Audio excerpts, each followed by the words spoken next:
How do you know if you're doing the wrong thing? One clear sign is when the result of your actions doesn't bring you satisfaction.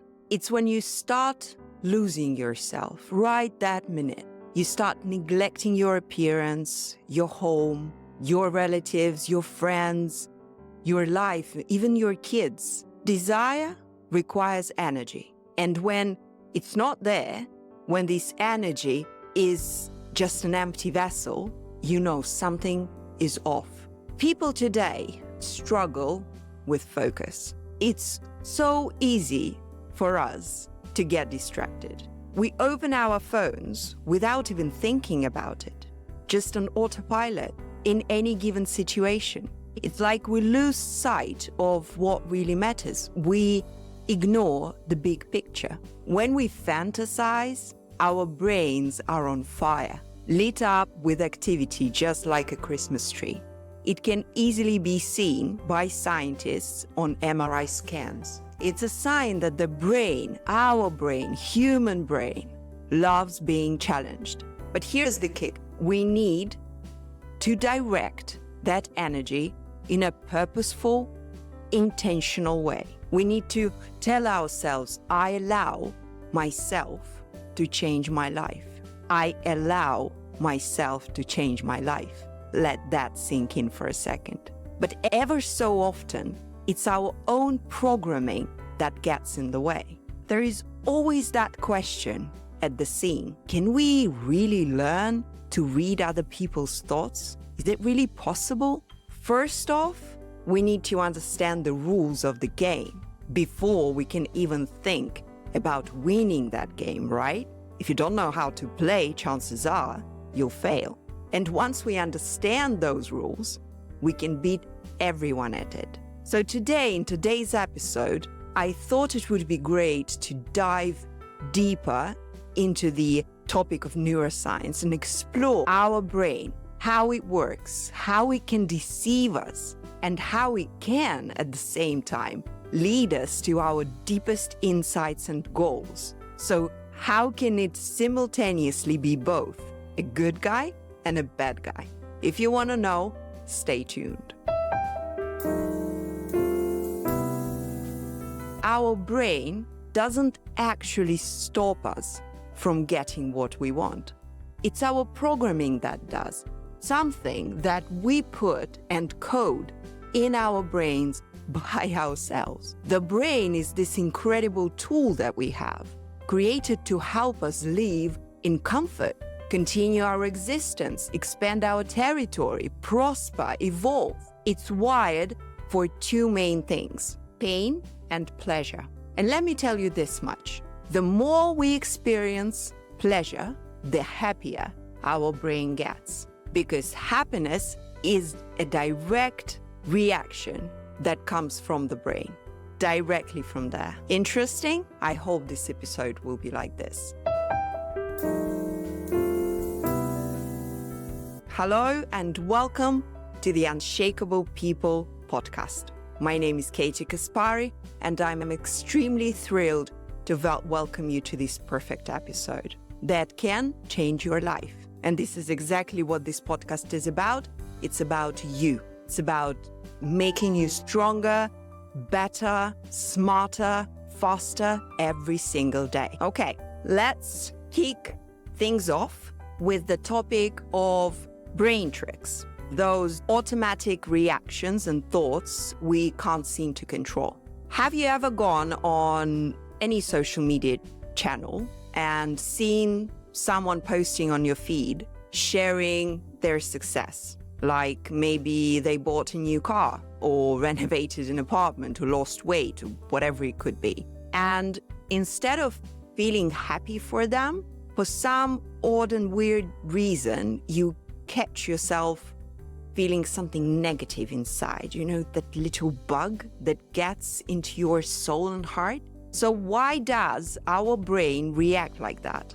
Actually, it's because historically, our brains were wired to always be on guard, constantly searching for danger, always be alert. See, back in the days, we lived surrounded by threats. Tigers, snakes, people, everything, you name it.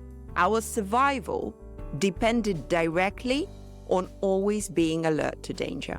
And that's why we tend to notice problems before we notice something good. We tend to see negative. We try to predict the future in the negative way, as if something is about to happen. Even when something amazing happens to us, we often don't fully appreciate it in the moment because our brain is still somewhat busy getting for threats. Like, it's always there on the background. For example, you're feeling happy, you're feeling fulfilled, you're all there in the moment, but your brain goes, what if something goes bad? What if this party goes bad? What if we get hungry? Where would we get food? So it's constantly creating that background threat that we just can't get out of our heads. And it's okay. It's normal. It's normal for most people living today, most modern people. We're just programmed this way. And it's the same reason why we fall into repetitive behaviors, for example, brushing our teeth in the same way. And even if the doctor tells us that we need to do it differently, it's very difficult to break that habit and do it in a different way.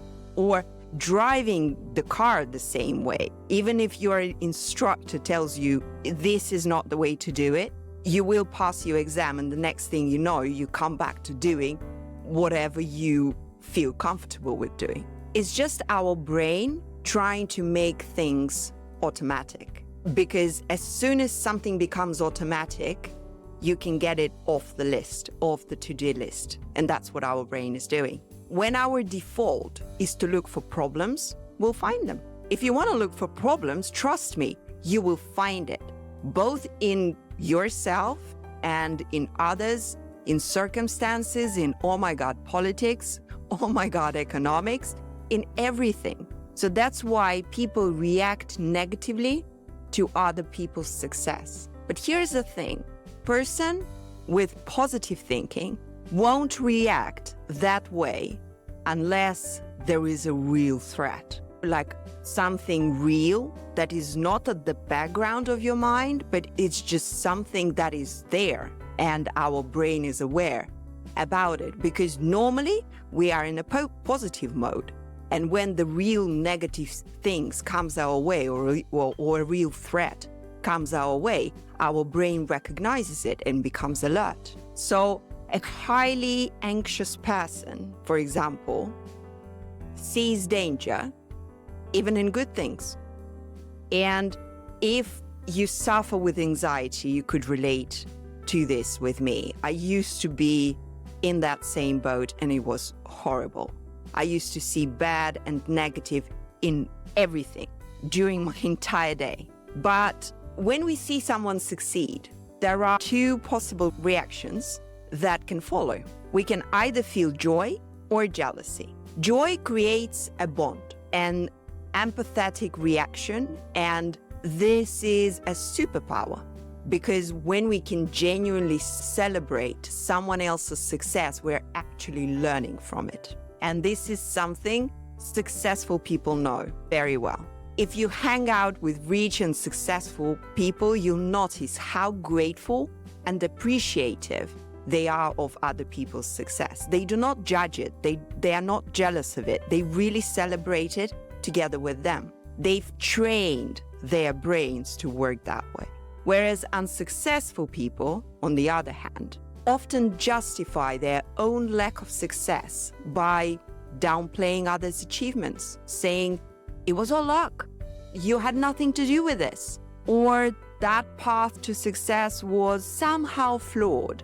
Or they will see flaws, find them, and identify them, neglecting your success. Anyways, when we criticize someone else's success, what we're doing is we're actually legitimizing our own failures. This is the reflection of what we know we failed at, and seeing someone else fail at the same thing makes this failure of ours legit. Our brain is hardwired to always make us feel right. because, well, we own it, so it's working for us in a way. And that's why it's always trying to justify whatever we want it to, even when it's wrong. So instead of tearing others down, the real solution is to learn from those who succeed, celebrate their wins, embrace that success, and strive to be a part of that successful circle. Not judge them, but celebrate that someone else is successful. Oh, I can do this too. You see what I mean? Now let's talk about dissatisfaction in life. What causes it? What do you think? In my opinion, the answer is simple. Choice. Dissatisfaction is just as much an illusion as satisfaction is. But is that choice conscious or unconscious? From a brain perspective, it mostly is unconscious. Until we truly understand what brings us pleasure, we can't claim to live a fulfilling life. Until we understand what makes us fulfilled and happy, we can't claim that our life is good and happy. To state that you're happy means to know exactly what you're happy about. You can't just be happy for no reason. You can, but that happiness is unjustified. And being unjustified, it can be temporary. If you want a really fulfilling life, you need to understand what kind of life you desire. Many of us chase false goals, and this is an absolute fact. And those goals are more often than not based on social expectations or parental pressures, and they don't give us any chance to realize what we actually need, what we actually desire. All these expectations are something that belong to others, and we're so used to rely on them that we actually forget that, oh my God, we have our own head, we have our own brain, and we can make our own decisions. We can see for ourselves, but in order to do that, you need to deep dive into your inner core. You need to look very closely for your desires. You need to ask yourself questions. You need to be brutally honest about yourself, about your needs. And sometimes, not sometimes actually, almost always, when you find that, when you find the answers to these questions, what you need and what you desire, you become so uncomfortable for other people because you start doing things that actually benefit you, not somebody else, not your friends, not your partners, not your family, not somebody at work, not your colleagues, not your boss. You reflect on your deepest needs. Ask yourself questions, make lists, write it down, say it out loud, record a video, do it whatever way you like, whatever way you feel appropriate, but do it.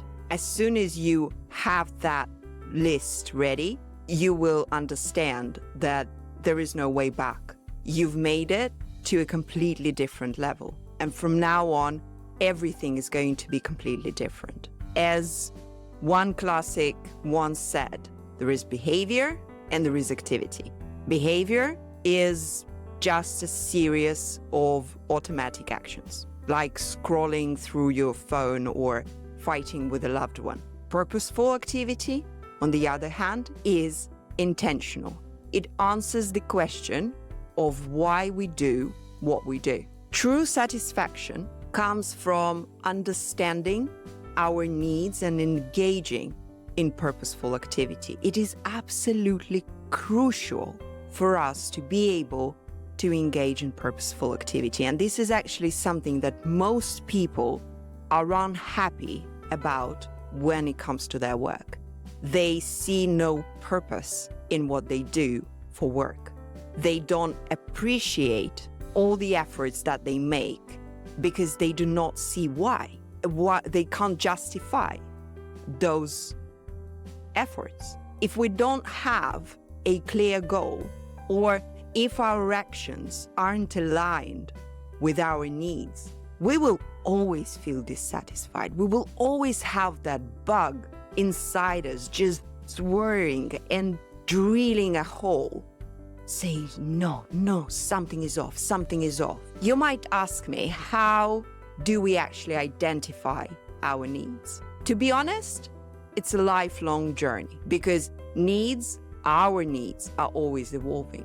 What you need when you're young or when you're a child are very different to what you need when you're an adult, when you already have family, when you have other responsibilities to look out for. But once you meet one need, whatever it is now at this given moment, another need will surface because humans are always in motion, especially if you want to be happy. If you want to have a happy life, it cannot be static.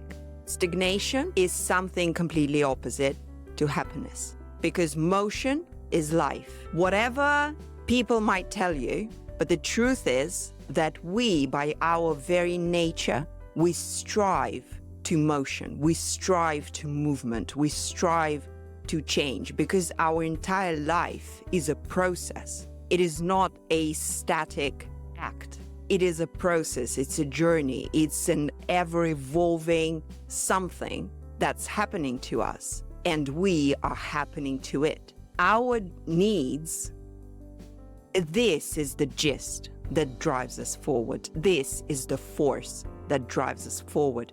If we don't need anything, we won't get anything. If we don't understand what we need, we will get something else, not something that we desired. So it is the driving force. And when our needs aren't our own, we're just left chasing empty goals or somebody else's goals. We're just left standing on somebody else's top of the mountain.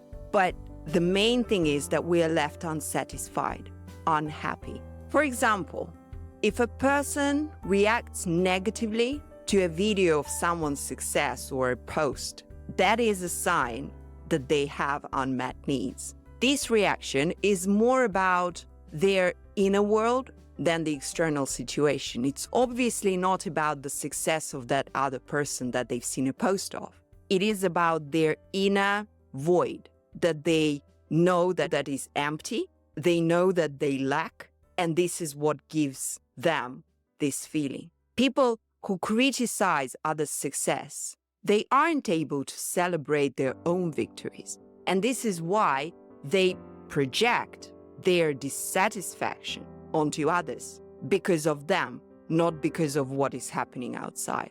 Our ability to recognize and celebrate the successes of others reflects how we treat ourselves. If I am quick to criticize others, for example, it's a sure sign that I am hard on myself. If I criticize others, chances are that this is something that I do not find in myself. But conversely, the more I can appreciate others, the more I can celebrate their successes or empathize with their failures, the more I can appreciate myself, because this is how we learn. We learn from experience. And this concept of self-reflection is actually crucial. And before we go any further with this episode, and we're going to talk about goals, I want to touch a bit on procrastination, because it's something many people struggle with today, and this is just the concept that has become so popularized that you're lazy if you haven't heard about it and you don't know what it means. Now, when we know what we want, but we can't seem to take that first step, just start, procrastination is often the culprit. And in fact, procrastination isn't just laziness. It's much more nuanced than that. It's much more delicate than that. And actually, procrastination is not laziness. Laziness is when you don't want. Procrastination is when you can't. When we try so hard but still fail, it can feel like we're caught in a loop of defeat.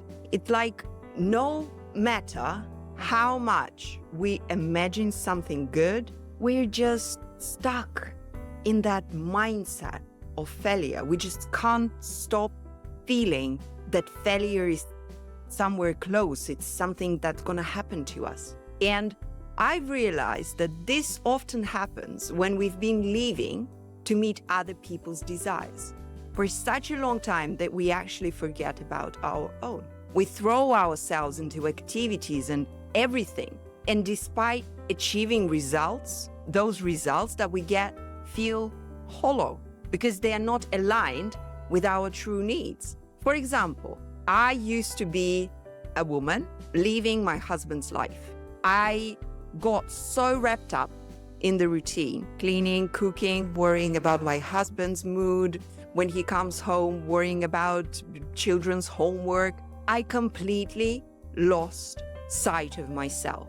My own needs, my own appearance, my own rest, my own sanity, it just vanished. It just all took a backseat. And when I was asked once by my daughter, when she sat on my lap after a very long and hard day at work, she asked me, "What do you want? Are you happy?" And all I could think about was, I just want to be left alone.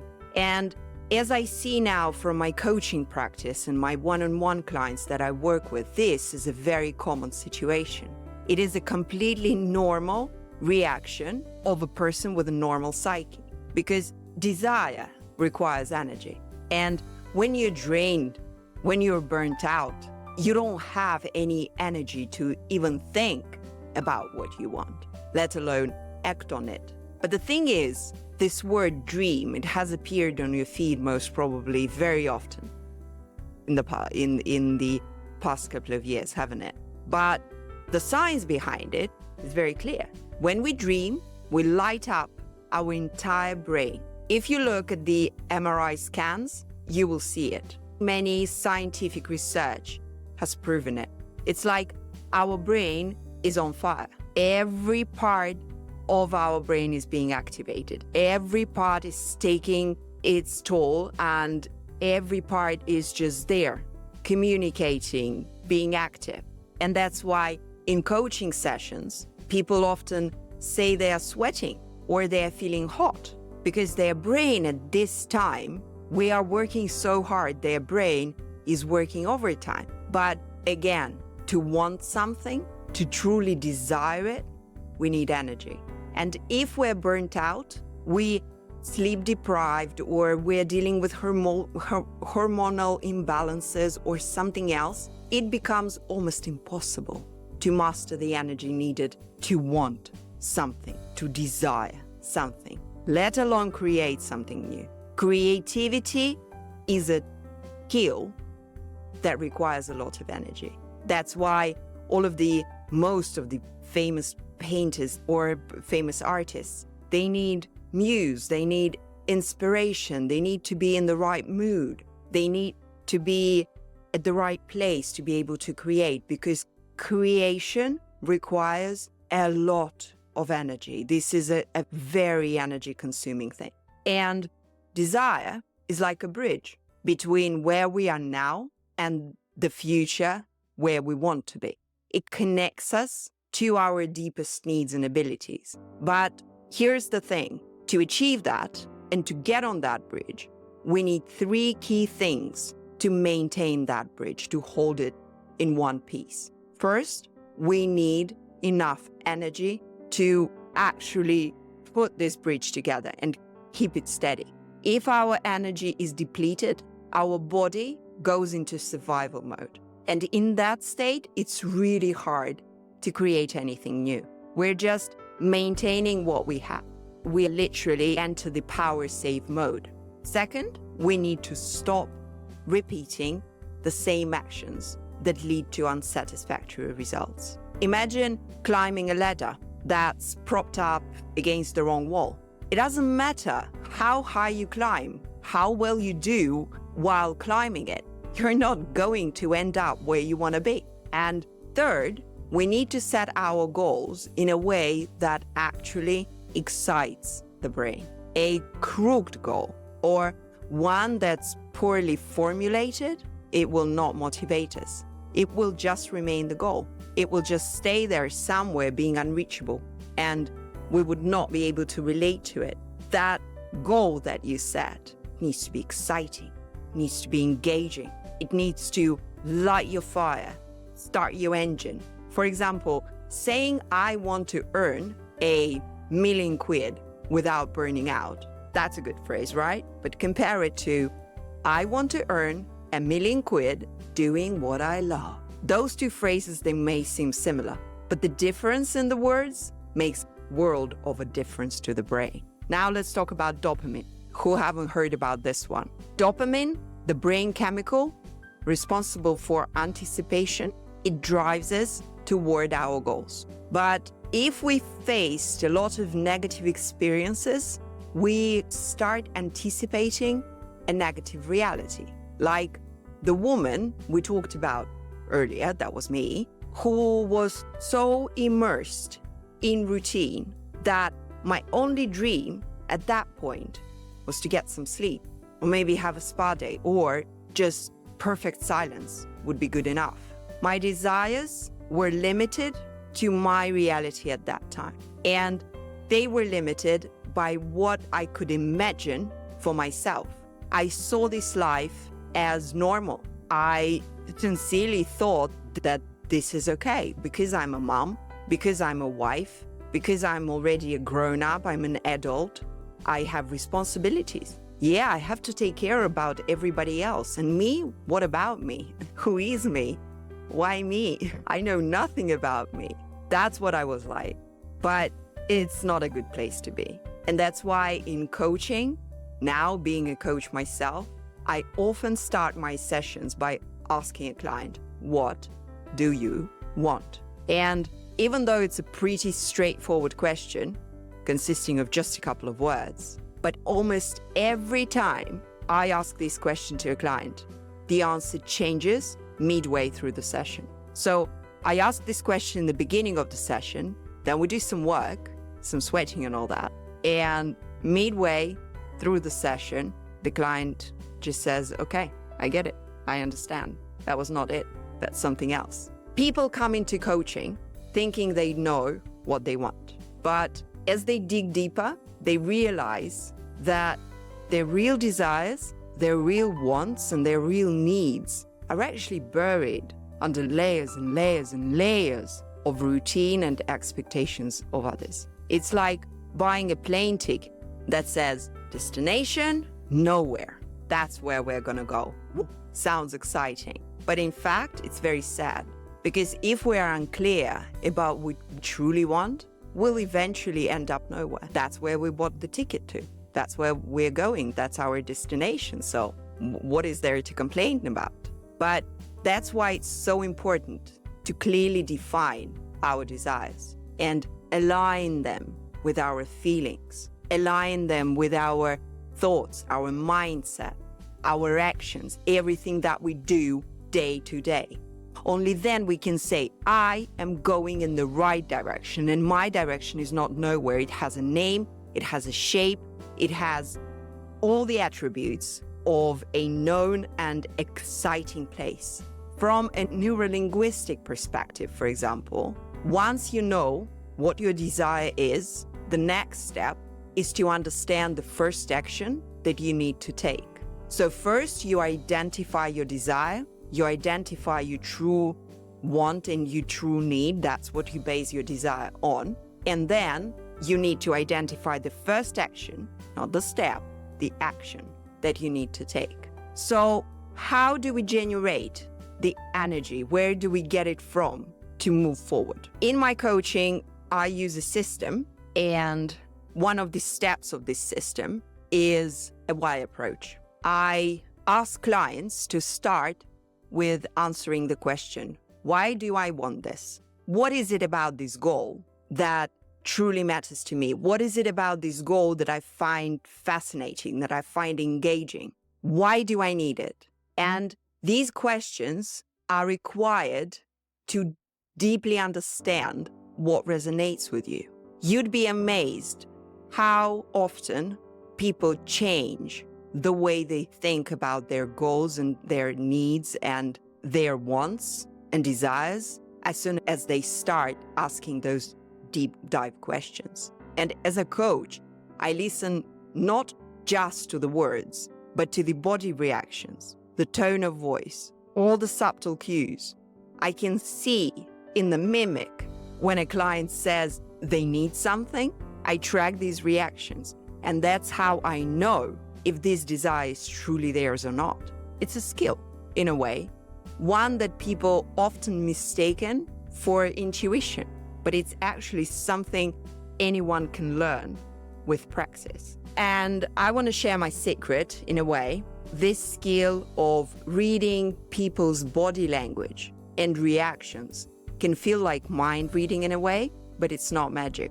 It's the result of years of accumulated experience, hundreds and thousands of pages read in books. Doctors also do this too. They can look at your face and tell just how much about your health, because our whole body is reflected in our face. And in the same way, coaches read the subtle signals to guide people toward their real desires. But recognizing the why behind our goals is only a part of it. It's only a part of the big system. The other crucial step is giving yourself permission to change. You need to say, I give myself permission to change. We need to allow ourselves to change our financial situation. We need to allow ourselves to change our relationships, to change our lives, and if this is what's required. Without that permission, we stay stuck. I remember hitting a financial plateau at the point of my divorce. And I was constantly telling myself, this is my ceiling. That's it. That's what I'm gonna be earning till the rest of my life. And this is just as far as I can go. And it wasn't until I realized that I wasn't giving myself permission to break through that ceiling that things began to shift. I was seeing the situation as inevitable. I was seeing the situation as something that is just there, something that might never change. And I was just ready to give up. But I decided I want to do better. I decided I want to expand my business and I want to do more, do better, earn more. And here I am. It's like that famous story of how it took one person running a 4-minute mile to show the world it was possible. Before then, do you remember that? Before then, no one believed it could even be done. But once someone proved it, suddenly a flood of people were running it too. How is this possible? Like as soon as somebody sets the record, and for example, you being an athlete, a runner, that this is possible, you start training yourself towards achieving that goal because it's legit, it's there, it's real. And it's the same with our own desires. Once we realize that change is possible, we can move forward. We can move forward with determination, with courage, with confidence, because we know that we can do this. We know that our effort may pay off, just if we work hard enough. But let me tell you something, anything is possible. There are two types of impossible, as I see it. There is an impossible with the capital I, and that's the really impossible stuff, like people can't fly on their own. They have no wings, they can't fly. But there are also the impossible with the small I, and these are the imposed impossibles. These are the impossibles that might be impossible for us just yet, or they might be the impossibles for somebody else just yet. But it's definitely not a good reason to not try. If hypothetically something is possible in your life, but at this very moment in time, you for some reason think that it's just not possible, trust me, just give it a try, give it a go, give yourself a chance. And yes, it all starts with asking yourself the right questions. In coaching, for example, I teach people how to ask those questions that shine a light on areas that haven't been explored yet. And it's like a spotlight on the blind spots in your life. I teach people how to truly understand others, how to create strong partnerships, how to respect boundaries. Coaching is really about supporting people in their journey to achieve their goals, both personally and professionally, because sometimes it's very difficult for us to define those goals in the first place. We ourselves, we're extremely good at judging ourselves, but we are extremely bad at learning things about ourselves. And at the core of all this is the belief in the limitless potential of every person. I sincerely believe that anything is possible. If only you try, if only you are consistent, if only you inherit right habits, if only you do the work and you discipline yourself. And coaching, for me, in its simplest form, is about revealing that potential in a person and helping people become the best version of themselves. I firmly believe that you unlock your own potential, and our potential is locked for most people. And when you unlock it, you not only change your life, but you also have the power to inspire our people and to change the lives of other people, of your children, of your friends. You have the power to influence them in a positive way. And this is how we grow as humans, as individuals, and as a community. When we're talking about real change, especially after something as serious as, for example, drug addiction, it's not just about the person. It's about how people around them react. And there was this scientific study in Mexico, I think, and it found that 90%, just think about it, 90% of success in staying clean after the addiction comes from how well a person adapts after leaving rehab. Can you believe that? Because when they come back home, their family often still sees them as a drug addict. They hold on to the past and they remind that person of their mistakes. They are creating guilt and they are driving them into a corner, quite literally. And it's such a physical and emotional reaction. That person comes back clean, transformed, but their family still sees the old version of them. They don't view addiction as a disease, but more often they view it as a flaw in their character, something that is an attribute of a person that can never go away. And that's the same with the past. We all have past. We all have made mistakes in the past. We all did ridiculous things that we're not so proud of. But if you start viewing this past as an attribute of you without being able to detach it and start fresh, it's going to be the same way. And when that family of that ex-addict, they see that person as a future addict. And when that happens, the brain of that person starts to match the picture. It starts to match the expectations. It starts to match whatever is being said about them. If you say I'm a future addict, why not be it? It's like they are expected to fail. And it becomes a self-fulfilling prophecy.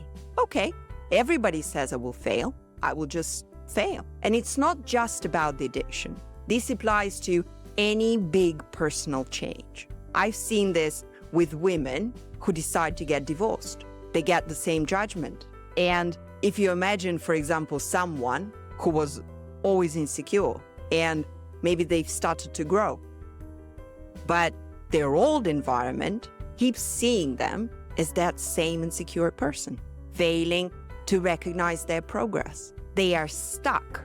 Their environment is stuck in that old version. And as long as they keep hearing confirmation of the old version of themselves, it becomes almost impossible for them to embrace the new one because they don't believe it, because they're being said from every corner that you're not worthy. You're just gonna go back to where you were. We know this. What's the way out of this? Growth often brings new people into your life, and it's a sign that you are evolving. That's a good thing. And while you can't change your family, you can accept them for who they are without letting their view of you, how they see you, control your self-concept. And this idea, your self-concept, is what should be guiding you. It's like a compass that keeps you moving forward, independent of other people's expectations. Just don't let others define you. Don't let others decide what kind of person you will be in 1, 3, 5, 10 years' time. What are some of the most common reasons why people come to coaching? Increasing income, earning more money, career change, and all that. It is probably one of the most common and top requests. Building teams, resolving internal or interpersonal conflicts, changing habits are also very frequent requests from clients. People often come for lifestyle changes, like weight loss, for example. Whether it's addiction or obesity, it all comes down to stress. Addiction is simply some inability to cope with stress in a healthy way. And the same goes for other habits, bad habits, like overeating. And my job as a coach is to help people manage stress more effectively. Primary goals and purposes of this podcast and my entire project that I do, the Kaspari programs, the Unshakable People Club community, one of the main purposes, biggest purposes, is to help people manage stress more effectively and in a healthier way without needing the bad habits, without needing to adopt the bad habits. And that's what I teach and that's what I preach. Instead of reaching for sweets or a fizzy drink, I help people find healthier alternatives, like asking for a hug when they're feeling down, or looking for that support within the community, or changing that community, changing that environment. Coaching really helps people develop a self-coaching mindset where they start recognizing what's really going on inside and make better informed choices. It's about becoming aware of the triggers that lead to bad habits and learning how to respond differently. And yes, it's a process. It's gradual. It takes time and it takes money. It is financially stressful to go into one-on-one coaching. But my membership on the website, I have them from free. You can join the community. You will have the chance to speak to people in the group and just get the support you need. And all of the people who are there, they're all there for one reason. They all want to set their mind to positive things and they want to achieve more. They all want to succeed. They all want to have a happy life. Many people just don't realize how much coaching can help. You might ask me, am I a happy person? Absolutely. I wake up every day feeling lucky. I'm healthy. I love what I do. I have my family around. I make great money. And I'm surrounded by incredible people.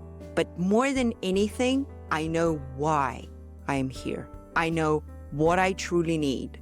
I know what my real desires are. And I have a purpose. And I sincerely believe in what I'm doing.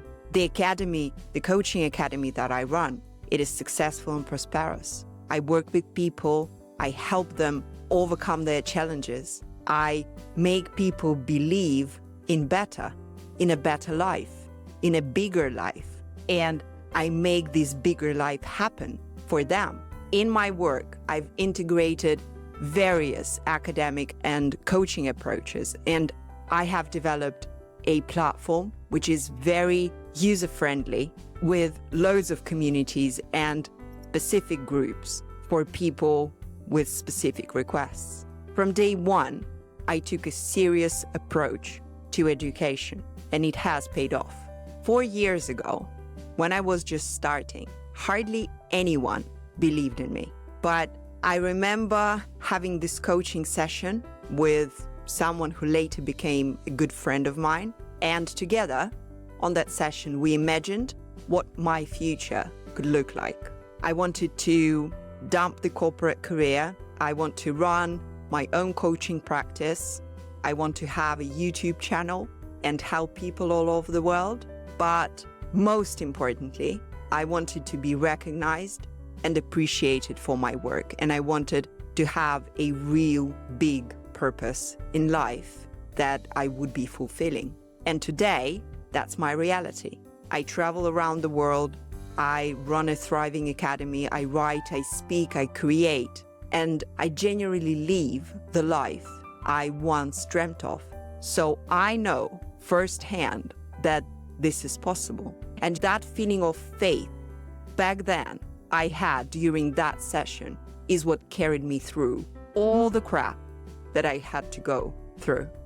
I believed it would happen. And I stayed on that path, even when doubts crept in. And the lesson here, the message that I want to put across with this podcast episode is simple. Once you see your future, don't compare yourself to it constantly.